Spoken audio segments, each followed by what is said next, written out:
Hey, Kendall. Hey, Max. Welcome to Halloween Madness. Yeah, in case you guys can't hear it in my voice, it's the end of September, beginning of October. That means I got allergies again. Whee! And perfect because we're going to read a story. Actually, Kendall, do you mind if I read it since you got the allergen? Yeah, we're just doing Anne's story. Yeah, we could do. I mean, we'll see. We'll see. Okay, We'll see. okay. Okay, all right. Okay. So anyway, before we read the story, though, it's Halloween Madness. Spooky. And we got some stuff planned. We'll see how much of it happens. Yeah, you know how we do. Yeah. Okay, but more about that later. Uh-huh. Okay, so welcome to 2017. This is the sixth year Ooh. of Halloween Madness. Hell yeah, Batman. Jeez. I don't like to think about that. Is it the 6th year? I think it is because I made the playlist today and it was 6. Whoa, So it has holy to be. crap, man. Yeah. Oh, 6 years. Yeah, if we were a little kid, we would be a little toddler with a hat and shorts. Yeah, except I'm not a little kid. I'm about to turn 26, so... And you're a little kid with a hat and shorts. I mean, essentially, that's what I am. I just All pay right. taxes now. Ah! I know. We should make all the children pay taxes, so we don't have to. Absolutely. We should lower the child work age to like 10 and let them get jobs as like janitors, and light custodial duty will do them good, and they should like be paying for my social security. Gosh dang it. And people over the age of 30 don't pay taxes because all the children are paying it. Well, hey, I'm not 30 yet, so can we just bump that to like people over the age of 25? You can make it a few more years. Oh, come on, man. You want a healthy social security. That's true. Okay, anyway. This is not what Halloween Madness is about. Guys, invest in CDs. They're all the rage right now. All right. We have a story. It's called A Swiss World War II Era Bunker. Woo! I don't think I'm going to yell the whole thing like this, though. Oh. I could. No, I won't. Yeah, don't. I live... So I do. I live in the north of Switzerland. I just had a friend go to Switzerland. Oh. Must be nice. Yeah, I guess so. I don't know. I wasn't that friend that went. We have a lot of old military bunkers from the Second World War. When I was 7 or 8 years old, not quite old enough for taxes. For labor, you mean? Oh, yeah, I guess labor and taxes, yeah. 3 friends of mine and I went out to explore one of these bunkers that was built on a hill inside of a small forest. The main door was jammed, so we had to break it up. You don't have to. You can move on, kids. Right. We found a big log nearby and used it as a battering ram. After many tries, the door wouldn't budge, but there was a peephole. It was about 10 centimeters, 4 inch, in diameter. We opened it and illuminated the dark inside. There was a long, ruined and dark hallway with rooms on the left and right side. We couldn't see the end of the hallway. It was just too long. Every one of us wanted to catch a glimpse of the inside. When one of my friends says, "There's a small light at the end of the hallway, man." This light was not there when I watched through the peephole, so I pushed him away and took a second look, which gave me a shiver. There was not a small light. It looked more like a flashlight pointed directly towards me, and behind it was the silhouette of a person. I walked a few steps back and said, "There is someone in there, man." At the same moment, someone or something knocked on the door from the inside of the bunker. This was the moment we got into panic, started screaming, and we ran away. I was so scared, I ran straight home and locked the door. The next day in school, my friends and I talked about the event. We came to the explanation that it was probably some older kids that had played a prank on us. 1 week later, we went to the same bunker again, but as we saw, the welded connection that should keep the door locked were rusty and not broken. We just left without saying a word to each other. It was impossible someone opened the door before us, and this was the only entrance. I still live in the same region, but since then, I've never visited the bunker again. Okay, first of all, kids, how do you know that's the only entrance? Second of all, Would you think you were gonna batter down a steel door on a bunker with a tree when you're like 8? You okay, Kendall? I'm just saying, man. Like, kids are dumb. We should put them to work. Kendall Slack, 2020, President of the United States of America. You're not old enough. You got to be 35. And I'm also single, which is not good when you're trying to be a president. No, I'm serious. It's not a requirement, but, like, people think you're weird if you're 35 and not married yet. Well, you're not 35, so let's not worry about it yet. Well, I'm trying to be president, though, Max. Yeah, but you still can't be president for 9 more years. Well, I have 9 years to get myself in line, then, don't I? I guess so. I don't know why we're talking about this. I don't know. Just trying to plant right. the seeds early, trying to get my my base grown. Okay. All right. We have another story here. I don't know if you want to discuss that at all. I mean, it's got good creepus. I think there was like genuinely a dude in there. Yeah. That's never good. I never like that when it's like, you know, you and your friends are like, hey, let's go check out the storm drain under the highway, and then there's a bum in there, and everybody just like splits ass and runs away because they get spooked. Yeah. That's never a good time. Yeah. And I think that's what happened here. There was just somebody either exploring or living in there. You got to stay and have a knife fight with the bum. You know, yeah. We should teach the kids how to knife fight and how to work. Yeah. Yeah. It's a flawless campaign. I agree with you. Good. If the story is at all true, and I'm sure something like this in history at some point has happened, I would say as a guy that was in there, got in there, even if there's not another entrance, which I find kind of like, how do you even know that? Like you said, like, Yeah. do you have the schematics, dipshit? Like, and just having my knowledge of like military structures, like one entrance is a death sentence, because if that gets compromised, you're just all stuck in the bunker to die. Like that's not how it works. They always have like an emergency tunnel with a ladder out, or another door, or like another like fortification that's like open for machine guns and stuff. It's not just like, okay, it is an cement structure with one door. If it gets bombed or blown up or there's people waiting at the door, you just got to fight and die. Like, that's not how that works. Not yet. Not yet. And chances are, if this was connected to World War II, this is connected to another bunker by, like, a long corridor or a tunnel or something. So there's other ways to get around. They don't just build, you know, like, pillboxes like this and not have, you know, some sort of defensive connection perimeter thing they can set up with it. So Yeah, I agree with you. Anyway, we have a basement story that I'm gonna breeze through right now. Yeah, this one touches a little close to home because we've had some, not necessarily basement, but we've had some crawl space encounters, man. All right, well, here we go. Yeah. I'd like to begin saying that there have been many happenings in this house, but I'll share the most frightening backstory. The area where my house was once open prairie, and we have found Native American artifacts laying around the area. Whatever, great, good for you. When my parents divorced when I was a young teenager, my mother and I moved into this house. Now, at first, it seemed great. There was plenty of space and it had a very cozy feel to it. However, as time went on, strange things began to happen. What? The more I noticed them, the more frequently they would become. What? The more I noticed them, the more frequently. Yeah, like, we didn't write these articles that broke But it English. sounds like we did. It does.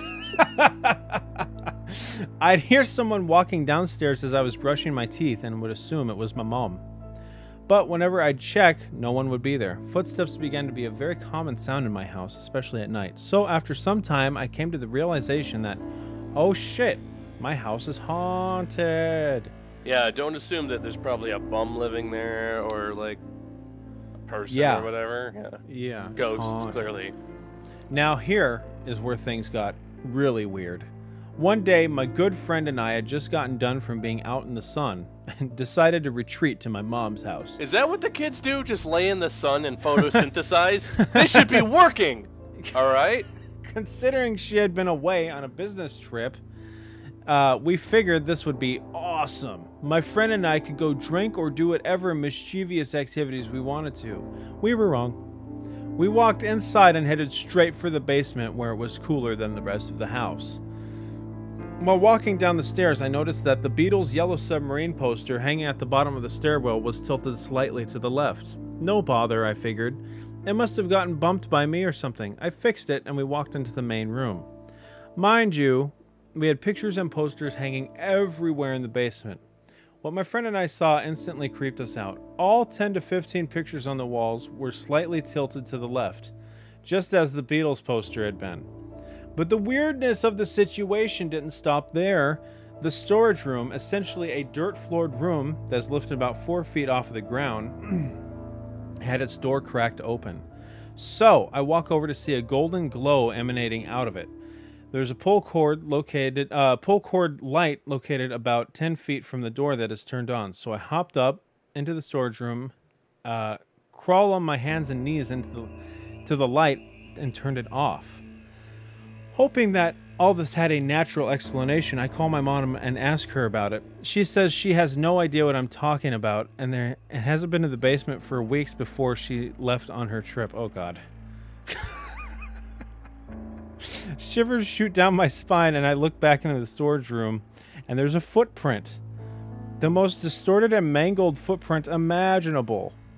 I'm frozen in fear. My friend is too. Without words, we look at one another, each feeling a sickening, gut-wrenching feeling. I slammed the storage space door shut, locked it, and bolted out of the house as fast as we could.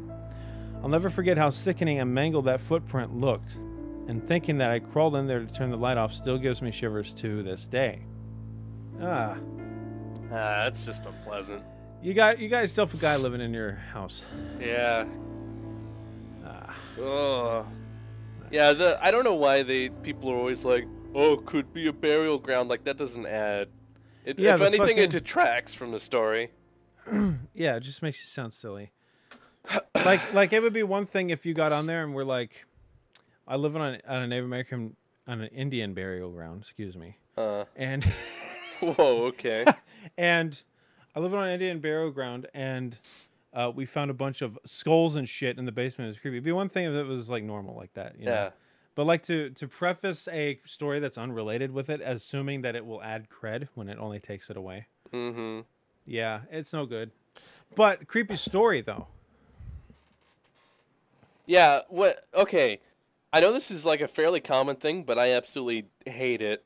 Like older homes that have basements with just dirt floors. Like, you know, the house I lived in before this one had the dirt floor. Why would you? Oh. And as everybody knows, had a guy buried in there. Yep. Yeah, it was the creepiest basement in the world. Like, if you can think of the worst basement you've seen on TV or in a movie, it was worse than that. I've never seen a basement as creepy as the one that I lived in, ever, in any media or at anybody's real house. Did you go down there all the time trying to poke at the spirits? No, I didn't. I did not like that basement. Oh, man. And it had a pull light where you'd pull the cord and the light would dangle. Mm-hmm. And it would swing, you know? Oh, and make weird shadows. Ugh. Yeah, and it had that. And it was not only a dirt floor, it was dirt walls. What? Too. Yeah, it was a dirt wall. Because the house was really old. House was old. And the walls, the sides of the wall on two sides were dirt. And it was just stacked up real well. And the house, and what's amazing is that when we had the flood, it stayed completely dry. Like everybody else's basements were flooded and shitty, and it stayed completely dry. They don't make them like that anymore. No, they don't. It was amazing. And it was a very, very creepy basement. Well, maybe the dead guy protected it. Maybe he did. And I remember every now and then, I don't know what it was, I would occasionally hear some noises down there. And I would think... And, you know, because, and this is the worst part, you have to go around the side of the house to get in. Like you'd have to go outside the house and around the side of the house and go underneath the house. So was it one of those, like, the two doors that would open up and you go down a flight of stairs? It somewhat. You go outside, right? It was more akin to a cellar, I would say. All right. And you go outside, you go around the side of the house in the side yard, and there was a little flight of stairs going down into a landing. And the flight of stairs wasn't even as tall as me. It was probably 6 foot. And you get down there, and I could still see over the pit that you would go into. And you'd open the door, then you would open the door. So it was just like the stairs, then the door that goes into the cellar. And then you'd step down like 2 or 3 more steps into the basement. Okay. Yeah, and you'd be in there, and it was really little. It was really extremely little. There was a crawl space on the right side, and it wasn't your typical crawl space. It was like about a 2 foot. Oh, it's hard to explain. It was a wall of dirt on the right side, but there was the bottom of the house above it, and it didn't quite meet the bottom of the house. So there's this crawl space, this shelf. There we go. That you could just shine a light down in there and crawl into.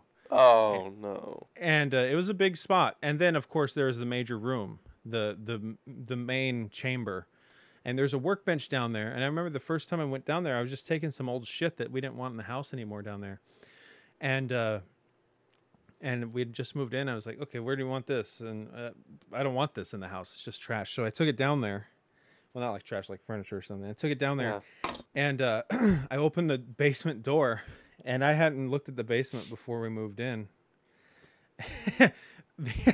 and I said, "Oh my God, this is terrifying." And it was like immediately. I didn't feel like bad or evil or anything. I just felt like this is a really creepy room. This is a really creepy thing. Like this is so, and the door wouldn't lock either to the basement. Oh boy! So like people could just go in there, right? You know, and our hot water heater was down there. There was probably something else down there, maybe a furnace or something, but it was not functioning. And it was so creepy. It was so creepy down there, and it wasn't a big room at all, except for the shelf to the right went pretty deep. But yeah, and I put the stuff down, and I don't think about it for a few months, and then I go back in there. I think I was getting a bicycle out of there. And it's the first time I really looked around. I really had what is down here, you know? Right. And I started just kind of looking through things. There's an old TV. There's like an old workbench. I think there's like an old bandsaw or something. It looked like something like that. Maybe a drill press. I was some sort of standing up power tool that was rusted over, and there's no way it would ever work again. Yeah. And my foot hit something really hard. And like, thunk, and I, what the fuck is that? And I leaned down, and I said, "Oh my God, is this a hatch?" At first, I thought it was a hatch that led deeper down. Oh, jeez. And I brush it off, and it's a headstone. And it says Oscar Edmondson, 1870 something like that. I forget the dates now. I'm sure in a previous video I said it, and I remember the dates. To 1940 or 50 something. And I went, "Oh my God." And there's a guy buried in the basement. And it freaked me out. Oh, it was so creepy. You'd think they'd tell you that, though, like when you bought the house. Like, oh yeah, there's a dead guy down there. But see, it was a rent. So I don't think they knew. Really? I don't think they knew. I think, especially the people who lived there before us, I don't think they knew. But I remember we talked to the neighbor next door. Her name was Chris. And we talked to her, and she said, "Oh yeah, the lady that lived here before you guys, she came over many nights because she couldn't sleep in that house and would sleep on my couch." Huh. And she told us that like when we were about to move out of there. And I went, "Really?" Because I've had some pretty horrible nights in that house. Right. Yeah. And, so creepy. And I don't know if I believe in hauntings or anything like that, but I remember one night I was in the basement earlier in the day, and I left that light on, right? Oh, you fool. I'm the fool, and I did not want that light on overnight because I knew that light's going to get hot. It's probably going to catch the house on fire because all that shit is so old and damp and dank. I don't know about fire, but yeah. Yeah, I mean, I would not like it on all night, you know? Yeah, regardless, yeah. Because it was like a big light bulb. It wasn't just it was like one of these fuckers that got hot. Yeah, I know We're what talking, you mean. yeah, and like, I just don't want it on. Okay.